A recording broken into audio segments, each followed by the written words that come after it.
In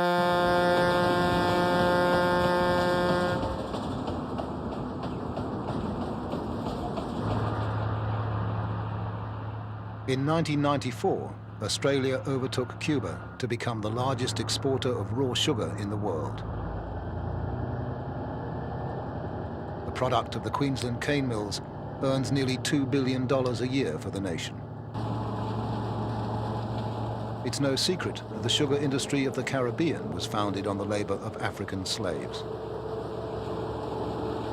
But few Australians have been told how their own sugar industry was created, by the sweat of men and women enticed or kidnapped by force from the islands of the South Pacific. Thousands of them died, and their unmarked graves now lie beneath the cane fields of North Queensland. But in the minds of their descendants, their memories live on.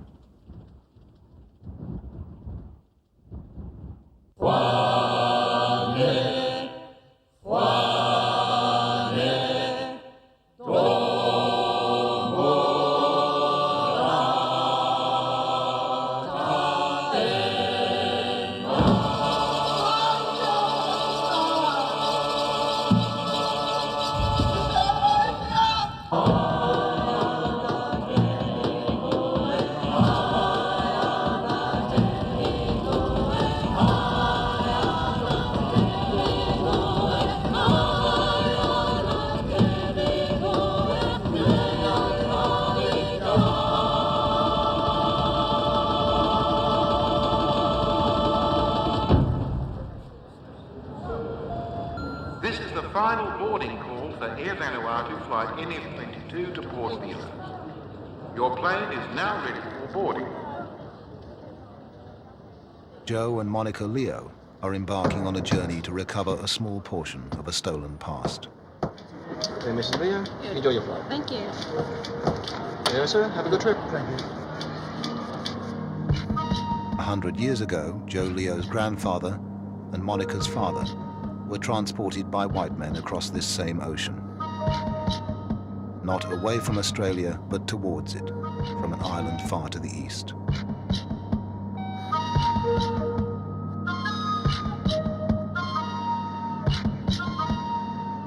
They traveled not as passengers, but as cargo in the dark hold of a trader's ship.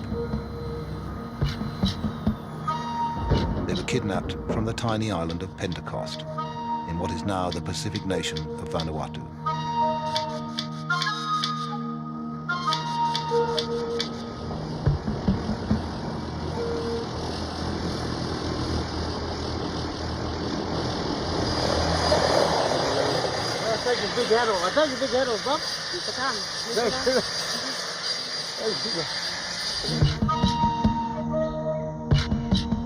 The last stage of their long journey is the track which takes them and their children to the village of Lagatoa, where Monica's father was born more than a century ago.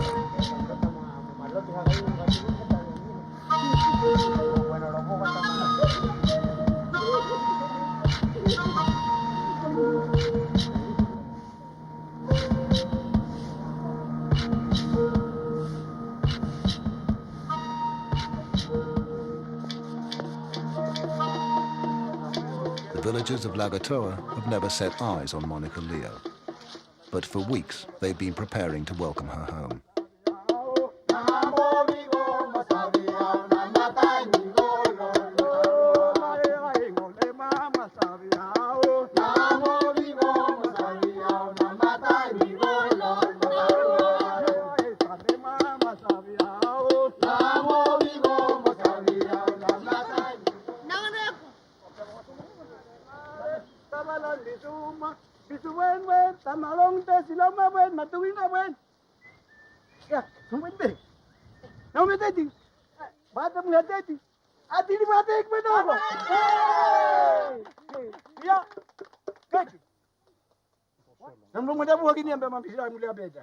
Oh, yo tapo mutaike. Ale, kira kada ta sapo lo kulia.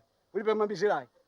Olo te abaini te abale bole. Otoe magoso wata ule ule na.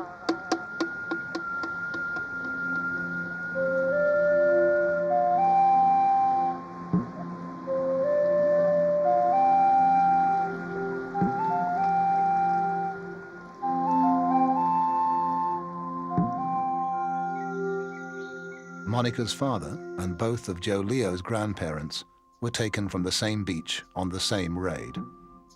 To his astonishment, Joe discovers that the events of a single afternoon a century ago are still remembered on the island. The story, as we got it here in Pentecost, my grandfather and my grandmother and my wife's father was taken from Fuli down on the coast on the beach. They were having a big feast and the ship come in, and then they just took them straight off the beach. And my grandfather, apparently he was in his teens. My wife's father was a very little boy, about 8 or 9 year old. And my grandmother, she was very young. She was only about 10 when they take him over to Australia.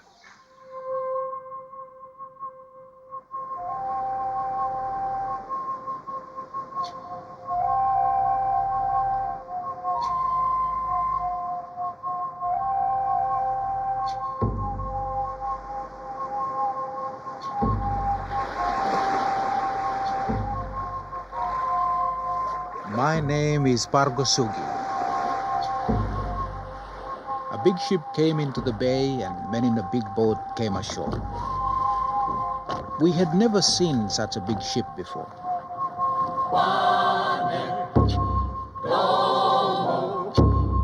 We thought they wanted coconuts and fruit for trade, so we brought them these things. They took us to the big ship saying, "Don't be afraid, you come have a look at ship."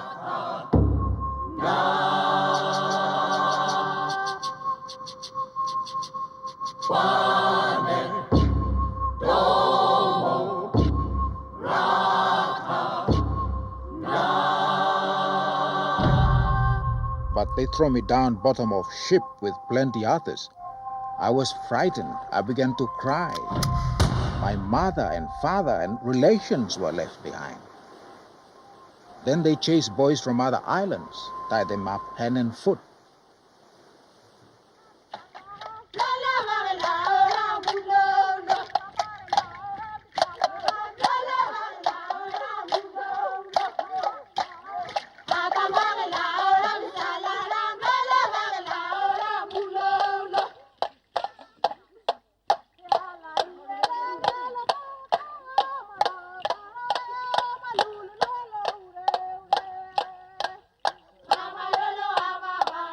One name where me harem time where me stop grow up.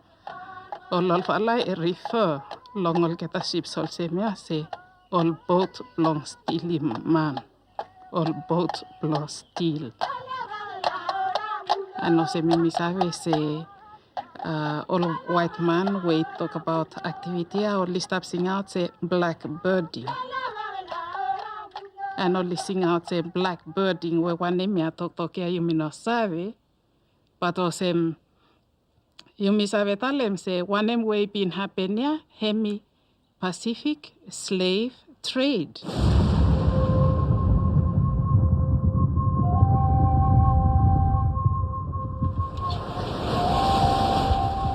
Sugar planters and others. Henry Ross Lewin for years engaged in trade in the South Sea Islands, begs to inform the public of the arrival of the King Oscar. He will be happy to receive orders for the importation of Kanakas. Parties desirous of engaging labourers, please send in their order. Terms, £7 per man.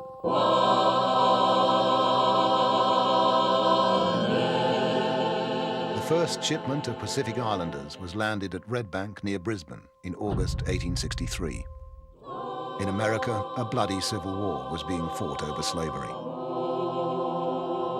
Just as in America, African slaves were used to work and establish the cotton plantations in the south, just as in British colonies like Fiji, Indian coolies were brought in, so too in colonial Queensland, we looked to Pacific Island labour to establish the sugar industry. Very few white Australians still understand that the Queensland sugar industry was based effectively upon slave labour.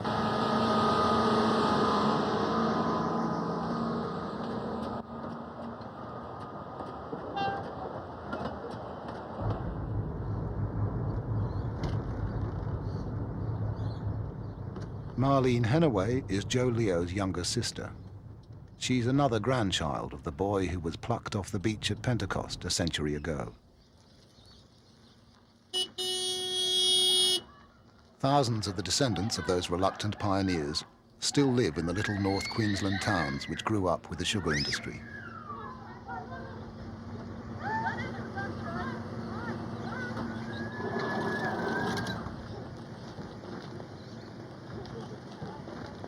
Marlene remembers her grandfather well, the old man she knew as Poppy. Poppy came from a village in Pentecost, from Pentecost Island. He was only 12 years old at the time, 12, 13-year-old. So you can imagine the traumatic experience that he would have went through. They were brought over here to a northern port, and then they were made to work in the sugar fields. Okay, have a look for a cross. Can you find me a cross? When they first came out here, they were given one set of clothing, and that was it. They had to work side by side clearing paddocks so that the big farmers can get their cane into the ground.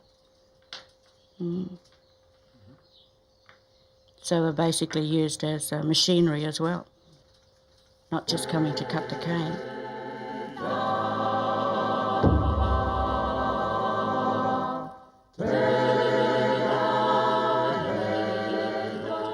Mi blong epi island.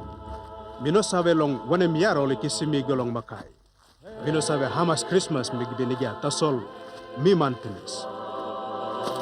Master, he giving me $1 sarep na mi to. Go cut him sugar long hap.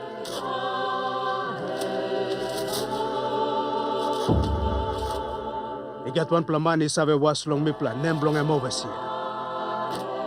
Sample time this pla overseer I get big pla cross long olgata boy. I me fight him now, whip him olgata.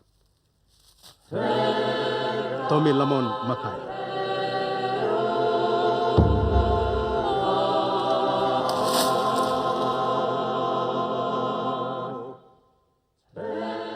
The Pacific Islanders weren't technically slaves.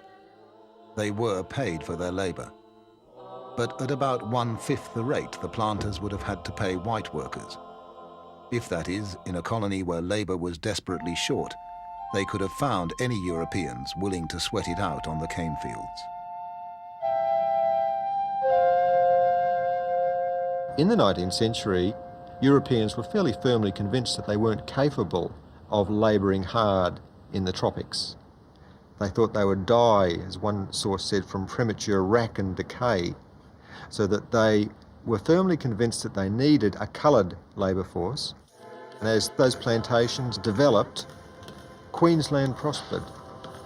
Queensland could not have developed as quickly as it did in the 19th century without the use of cheap Melanesian labour. There was no other way that it could have been done.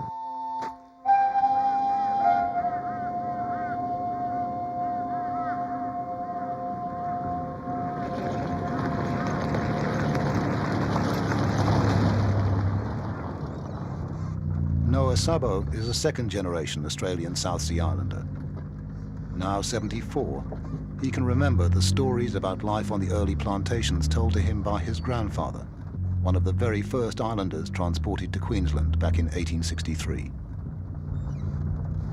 This is the old Indentured plantation, and this is where the Kanakas worked, and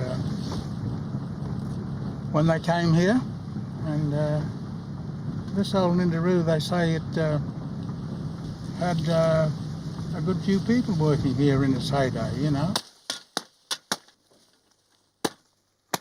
They had to do their work properly, you know. You had to go out and chip cane or cut cane or thrash cane. You had to do it properly.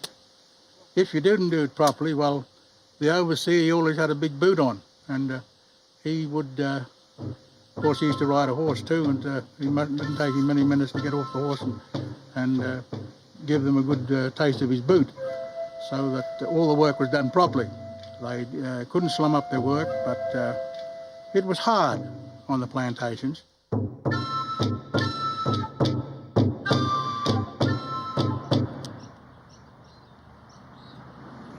Phyllis Corowa lives comfortably enough today. She is the oldest of 10 children. Their father, Moses Anaris, was kidnapped in the 1890s from Tanna, another tiny island in Vanuatu. Phyllis's maternal grandmother was brought to Bundaberg as a young girl. But whether she was enticed to come or was simply grabbed by force, family tradition no longer tells.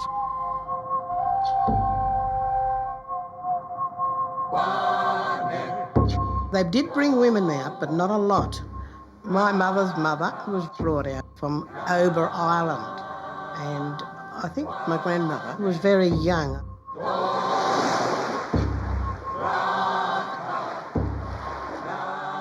I have seen photos of her chipping cane, like the cane is already grown.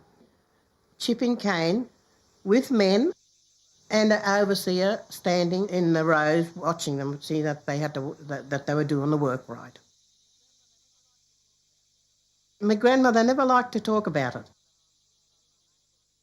Now that I'm able to piece all these things together, I feel that she was missing her family life and the island that she had left.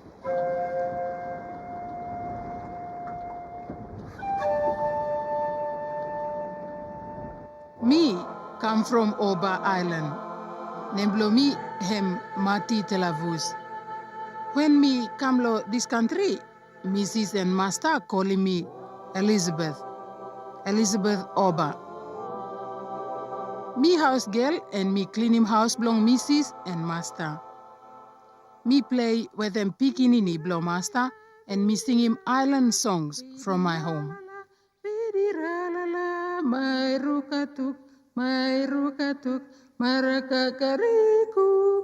Sometime when I finish housework, Mrs. say, "You now go clear him bush. You now go clear him ground. For Master, me dig him tree and plant him plenty sugar cane." However hard the life in the cane fields, there was little the islanders could do about it. In the rest of Australia, white workers were organising. Trades unions were being formed.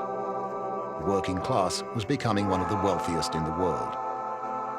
But on the sugar plantations, Melanesian labourers were forbidden by law to strike for better wages or conditions, or to desert their employment. The penalty for absconding was 3 months' imprisonment. Right from the start, the so-called Queensland labour system was a subject of fierce controversy in Australia. Kidnapping, slave trade and slavery are ugly words to use. We have no hesitation in denouncing the trade in human beings. Do we want a violation sugar industry in this country or do we not? Are we to accept slavery in Queensland when our brothers in America have shed their blood to end If the it? government wants regulation, let them pay for it. One thing's certain, without the nigger, we wouldn't have an industry at all. Mackay Mercury. There was considerable pressure for total abolition of the Pacific Islander trade that especially came from Melbourne and from Sydney.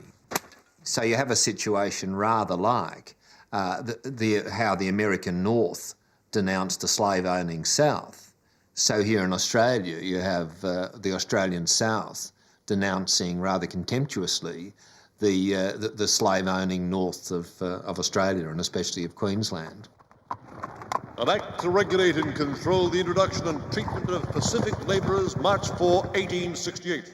Eventually, a reluctant Queensland Parliament was forced by public pressure to make some attempt to control the labour trade. Although dominated by pastoralists and plantation owners, it passed an act in 1868 which required employers to provide Melanesian labourers with food and clothing and a wage of £6 per year. The maximum length of a labour contract was 3 years, and the employer was responsible for paying the islanders' fare home.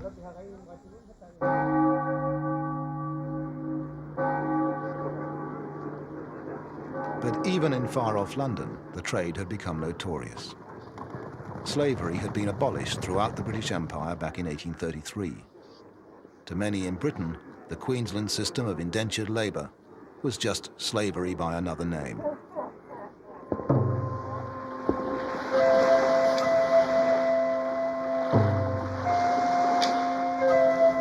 The most scandalous stories to reach British ears came not from the plantations in Queensland, but from the islands. In 1872, the British Parliament passed the Kidnapping Act to try to stop the forcible abduction of islanders by unscrupulous traders. Kidnapping was not entirely stamped out, but after that, most traders relied more on persuasion and less on brute force. Exactly what the islanders were told about Australia, it's impossible to know, but thousands were induced to sign on. Islanders knew that they could go to Queensland for 3 years, work on a plantation or farm, in that time collect what was to them a substantial amount of European goods, axes, knives, guns, and that's really why they participated so willingly in the last 20 years or so of the labour trade.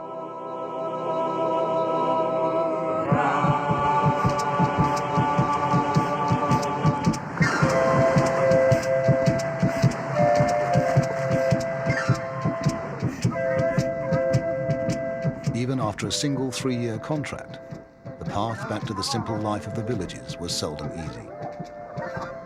And the longer the islanders stayed in Australia, the wider grew the cultural gulf that separated them from the world they had left.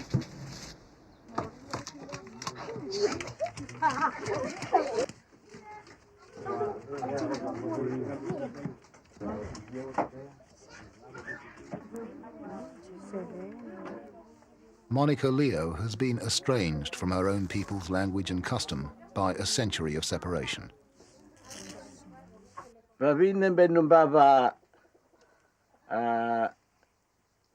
Tamamwa misal memea mambaba hogosin tamam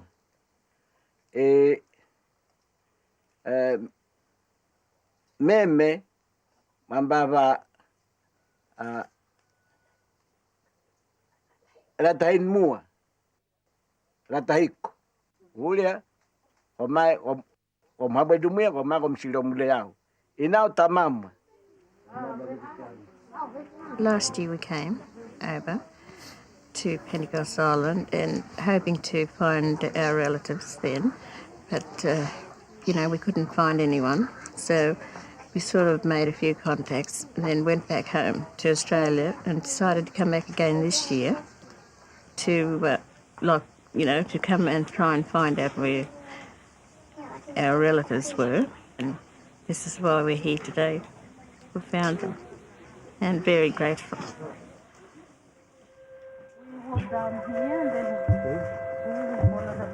The discovery that their chief had a first cousin living in Queensland, Australia, came as a complete surprise to the villagers of Lagotoa. They had never known what had happened to the relatives who disappeared so mysteriously in the blackbirders' ships. There was even a legend in the village that they'd been taken to a neighbouring island and eaten by their traditional enemies. Let me help you.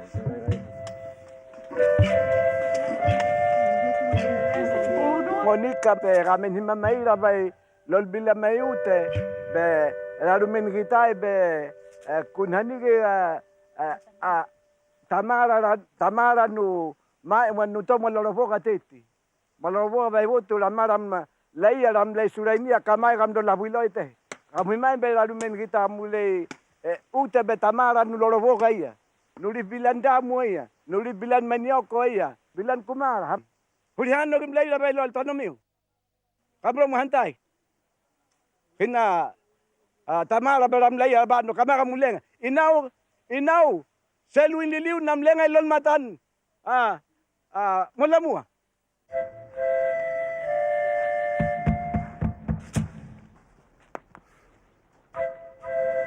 Joe Leo's grandfather had come from another village higher up the mountainside, but the path to it has been little used for the best part of 90 years.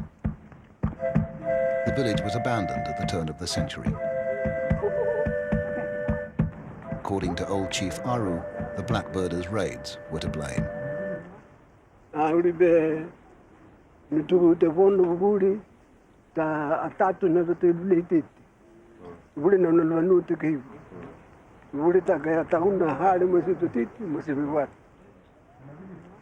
It's a story that was repeated all over the islands of Vanuatu.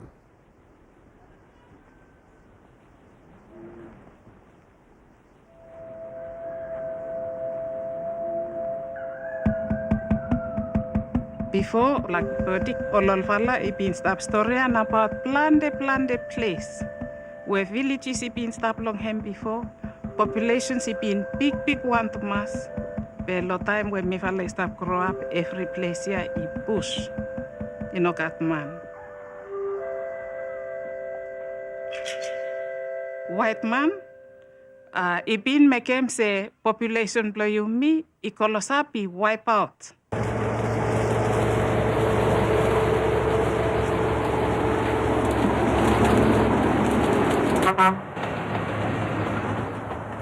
By the 1890s, more than 50,000 people from dozens of Pacific islands had been transported to Queensland on 3-year contracts. Most then returned to the islands, but some decided to stay. Segregated from the European settlers, they brought their islander culture to the creeks and gullies on the outskirts of the sugar towns. Being an agricultural people, these Kanakas, they tried to have the habitat they had over there, they tried to revive it over here, working the soil, planting their gardens, and it doesn't become old with them, you know, it doesn't become old hat with them. Every day they'll be there.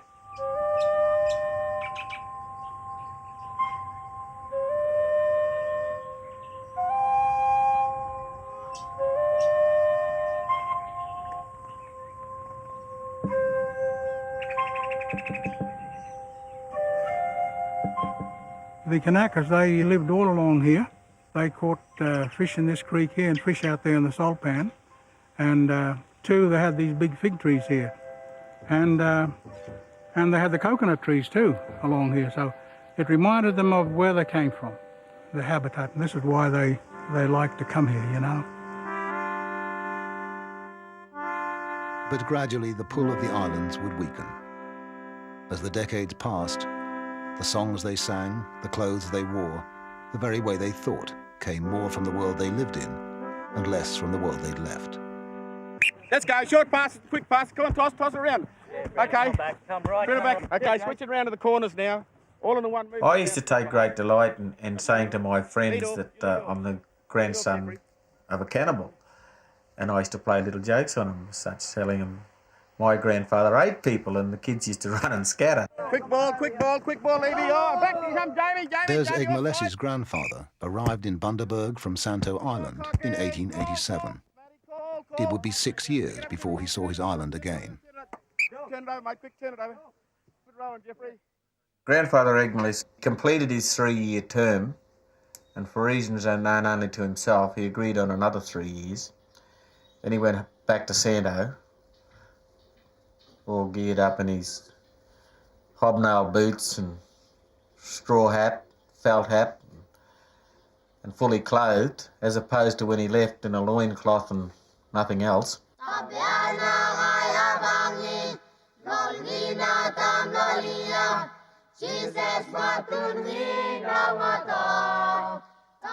Perhaps Grandpa Egmalesi's hobnail boots trod on too many toes on Santo. Within a year or two, he was sailing back to Bundaberg. After he returned the second time to Bundaberg, he married my grandmother, and they worked together in Bundaberg and then went on to Nambour. My grandfather and my grandmother were never able to go back to the islands after they got married, Eddie, because they'd both come from different islands. And it was frowned upon very much in those days. In fact, it probably led to death marrying somebody from another island. By the 1890s, the town of Bundaberg had grown rich on the proceeds of the sugar trade. It's still a wealthy town today. From the mills and distilleries on the edge of town, sugar and rum flows out, and the money flows back in.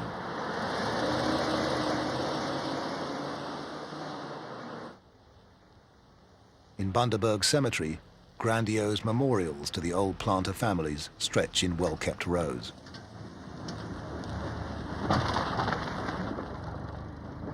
But no marble angels stand over the graves of the men and women on whose back-breaking toil the sugar trade was founded. That's enough my work. I'm an office worker, really.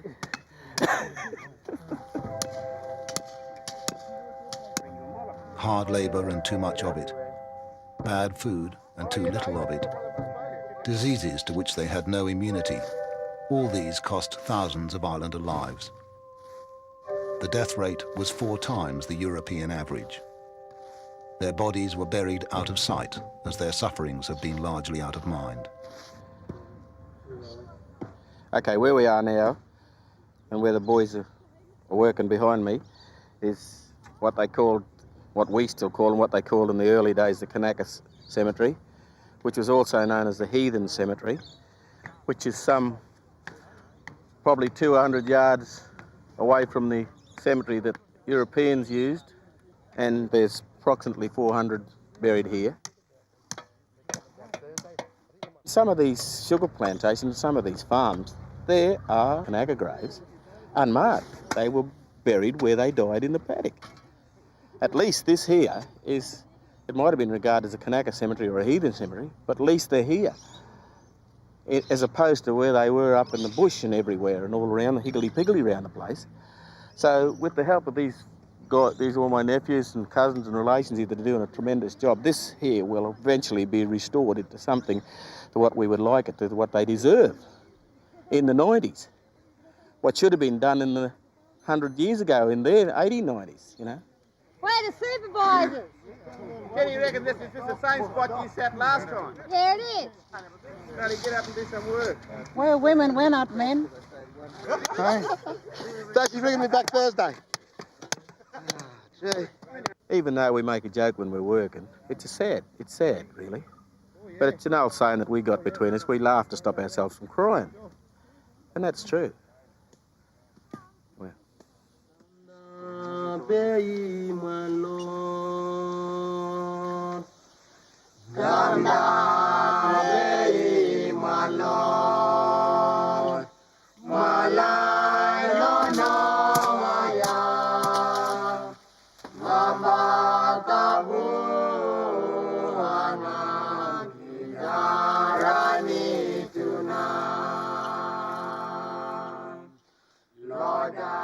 Most of the islanders who chose to stay in Australia made efforts to assimilate to their new land.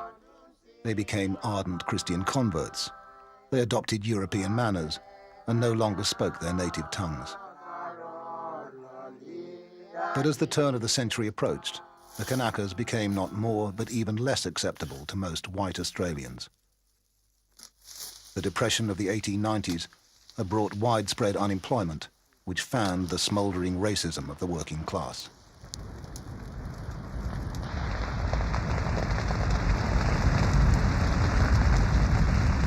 This cancer of alien-coloured labour has been allowed to eat into our country for far too long already. Naturally weak constitution. This is the Kanaka's great secret. And no white woman is safe alone in a Kanaka He doesn't district. die altogether. But He these remains brutes can half never be dead and trusted. quite submissive. He is priceless to the planter because he's preeminently kickable. The Bulletin, 1892.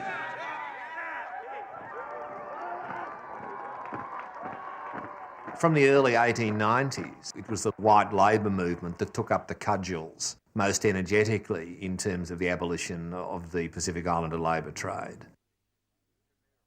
The opposition was primarily economic, fearing that workers' wages would be undercut, but also was part of a much wider image of Australia and the labouring classes as this being a land for white men, unfortunately, but this being a land for white people.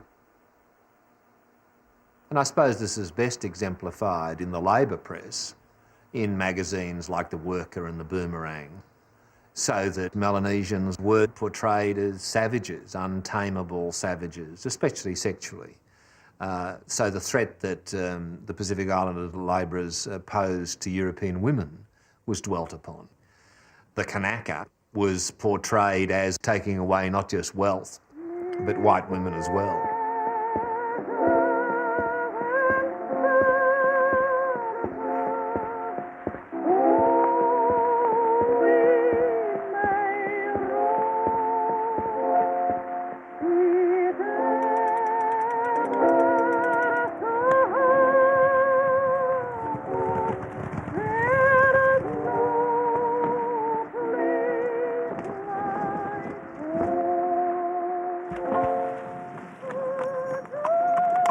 Mr. Speaker, I have been strongly affected by the ideal of a white Australia and by the hope of being able to keep away from our shores forever. In the jubilant atmosphere of federation, the call for a white Australia swept through all the former colonies. One of the first pieces of legislation passed by the new federal parliament in 1901 was the Immigration Restriction Act, which effectively banned all non-white immigration.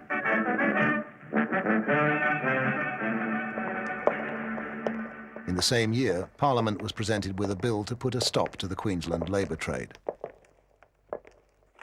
The sugar planters fought a stubborn rearguard action. Responsible men in Queensland are talking seriously of resorting to civil war. See the miserable pittance, and who are dealt with very much in the same way as slaves. The death of the sugar industry and will create a bitter feeling against federation and the planters lost, and the act was passed.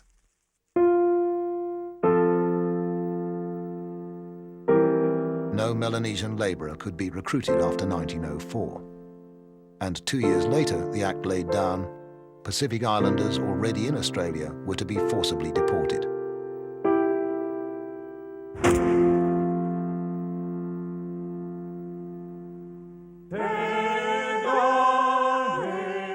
I come to Queensland long time ago. I have wife and plenty children here. We are good Christian people. Kanaka like me build white fellow sugar business. Now white man no more wants black man. He's used him up altogether and chasing him away. He say to Kanaka, clear out, this country belong a white man. These boys now come here by own free will. Ship come to their island, make fools of them and fetch them here. And now when they find Jesus and get civilized, they are deported. Jektana, North Queensland.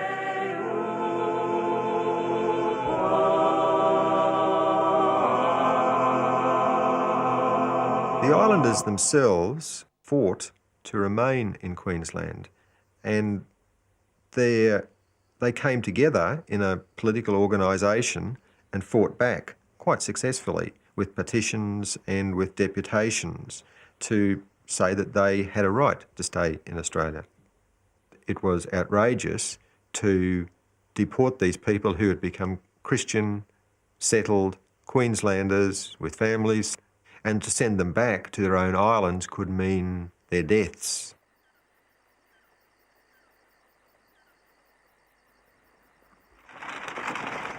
The cries of protest from the cane fields were eventually heard in Brisbane. 6 months before the deportation was due to take place, the Queensland government appointed a royal commission. On its recommendation, the federal government agreed that old people, islanders married to Aborigines or Europeans, and those who'd been living in Queensland for more than 20 years could stay. All the others, around 4,000, would have to leave. There are families in Australia today that were split apart.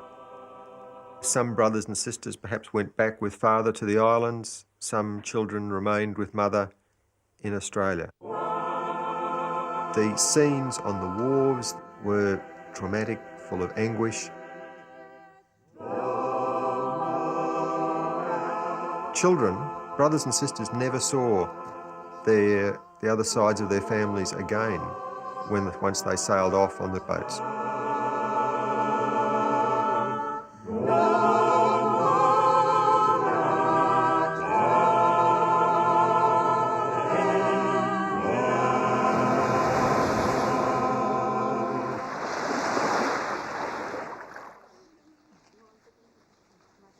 But Joe Leo's grandfather never came back to Pentecost. By the time of deportation, he was married and settled in Bundaberg and was allowed to stay. Monica's father was another of the few who managed to remain in Australia. Until her unexpected return, the people of Lagatoa had heard nothing about her father and had gradually forgotten all about him.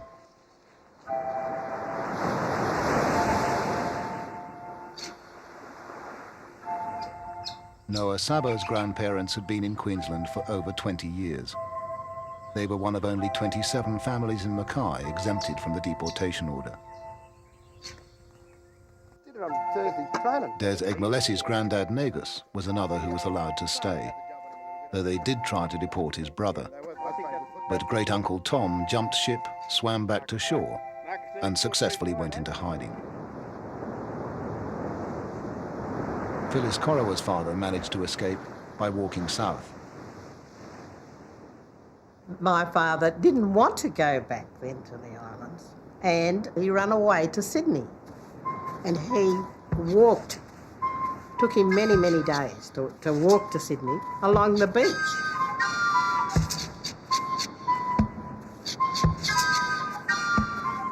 A white lady had a boarding house in Sydney.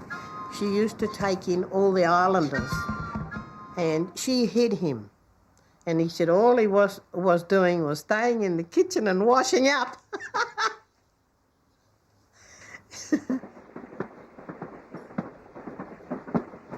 He did say that he stayed many months in Sydney, and then he got enough money to come back up here to Queensland again. He really wanted to work here in Australia. He said you could make plenty of money here, but it didn't happen that way.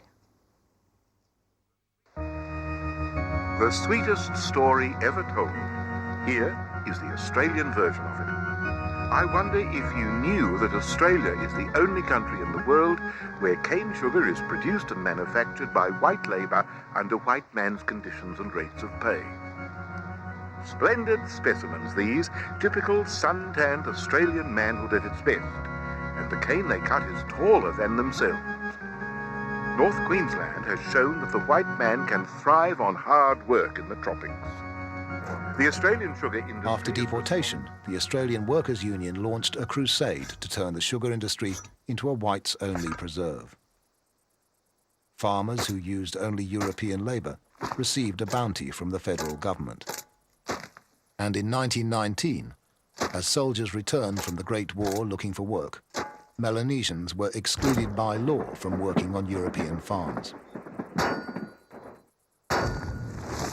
Some of the farmers were lenient towards a lot of the islanders because they were good workers, and they used to give them work of a night time. They used to go out and chip cane of a night time and cut the cane of a night time.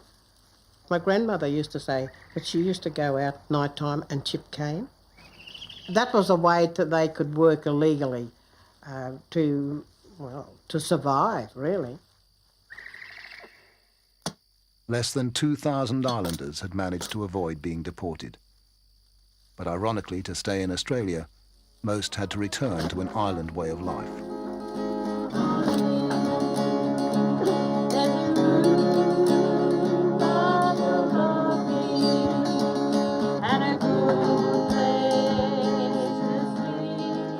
After being abandoned from the cane industry, my grandparents settled in a little settlement of Joscalee. They survived on growing gardens and living out of the sea, fish and crabs and prawns and from the bush. And so Grandma and Granddad just grew their family up in just a simple house with dirt floor, hessian bags for walls. And I think the input that they put into their children was mostly to value families, not material things. And this is basically what I think our old South Sea Island people put into each and every one of us as their descendants, that the value of family is much more precious than the value of money.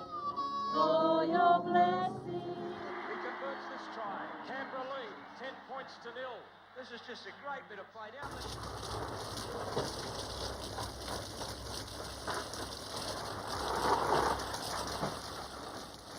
We, as kids, used to go out to the camps where all the old single South Sea Islanders used to live, and they were all the same. They used to talk in broken English to us and talk to us, and give us money.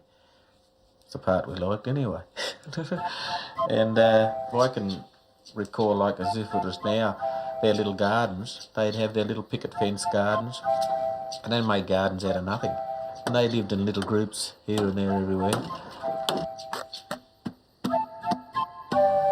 Grandfather Nags was quite adamant. He used to say, no, you're here in Australia now. You don't want to know anything about the islands.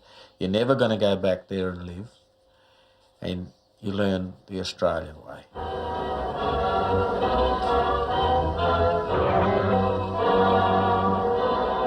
Events in Europe prove that every man is needed. So here they come, answering the call. Men from every walk of life. And then once more the wheel turned, and Australia needed the islanders again. As thousands of Australians joined up to fight Hitler, the sugar farms lost their white field hands, and the Melanesians were called back to cut the cane. That was when Noah Sabo learned the skills of the cane cutter, from men 30 years older than himself. All our old men, our uncles and that, they went back cutting cane. See, they knew how to cut it. And I tell you, they could work. And I remember going out with them. They said, oh, boy, you come tomorrow, we cut cane. Oh, yeah. And I thought, well, I'll give it to these old fellas. But I tell you, at the end of the day, they had to nearly carry me home.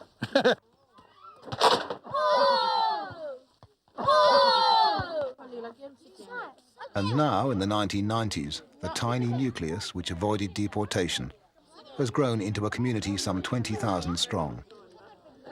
Through decades of poverty and exclusion, islanders have married islanders. Their close-knit families a shield against the outside world. Smile, everybody. Okay. Jason Smith is trying to. Kenny Nagas scores. Another try.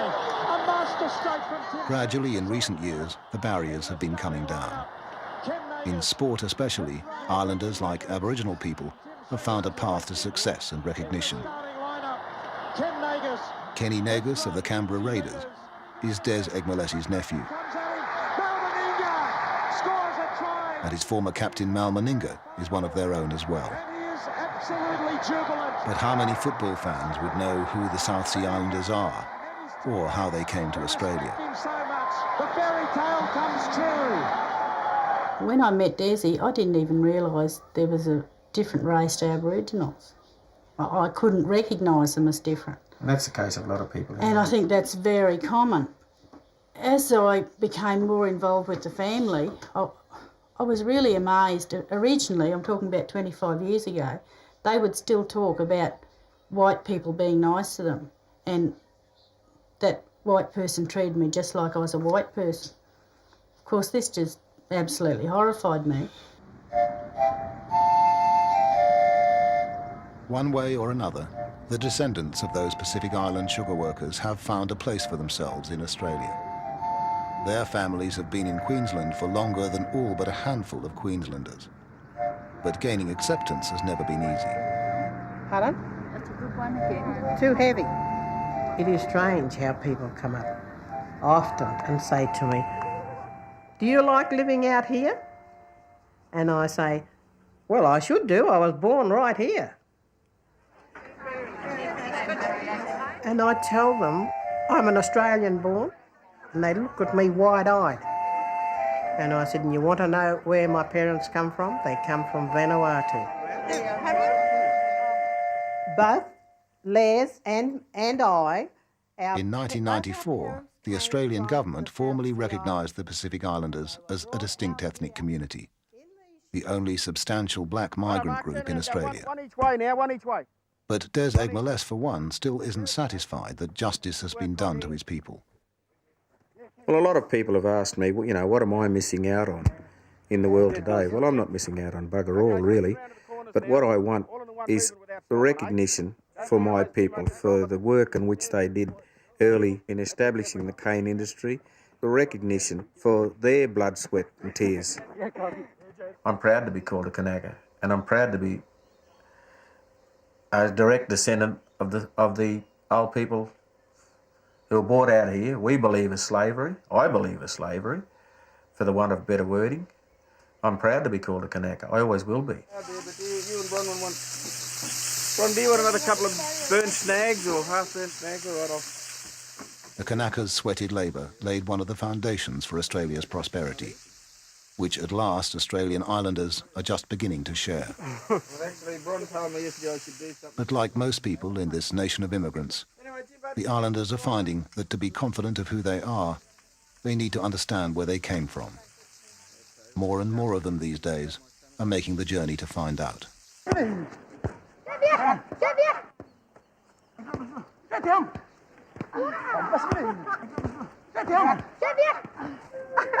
For the Leo family, the visit to Pentecost was more overwhelming than they'd expected. They rediscovered their roots in an island culture thousands of years old. But they had to come to terms with the fact that though they could attempt to understand it, they could no longer possibly belong.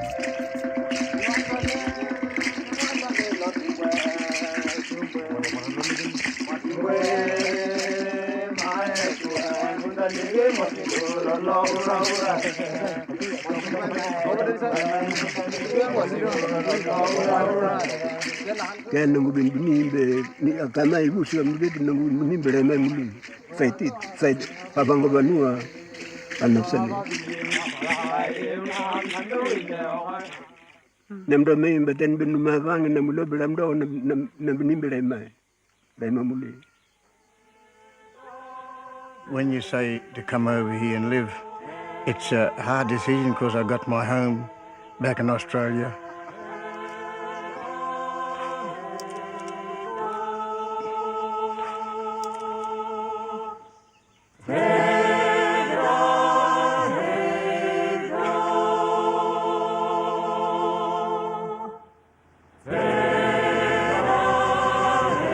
One week later, in the land which his grandfather had helped to clear with nothing but muscle power and machetes, Joe Leo was back at work.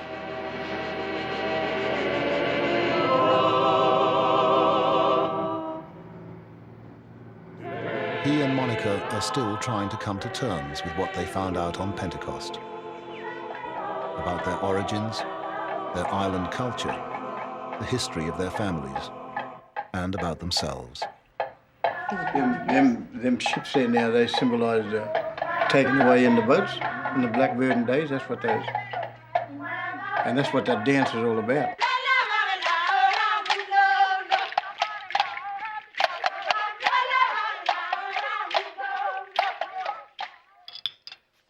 Yeah, well, one of the main things I think in our lives that I found out for the first time this year was Monica's father, Charlie Malamud, was related to my grandfather. We really found out that we were supposed to be cousins, very distant cousins, I hope. Known each other all our lives, we didn't even know we were related. But it's a sad thing, eh? You know, when you don't really know what you are, eh? Or who you are, eh? And that's what it's all boils down to. You know, when you say we're trying to dig up our past, trying to find out where we come from, and you're getting all these other things out of the, coming out the woodwork that you didn't realise. Yeah. Maybe had we known this, we may not have got married.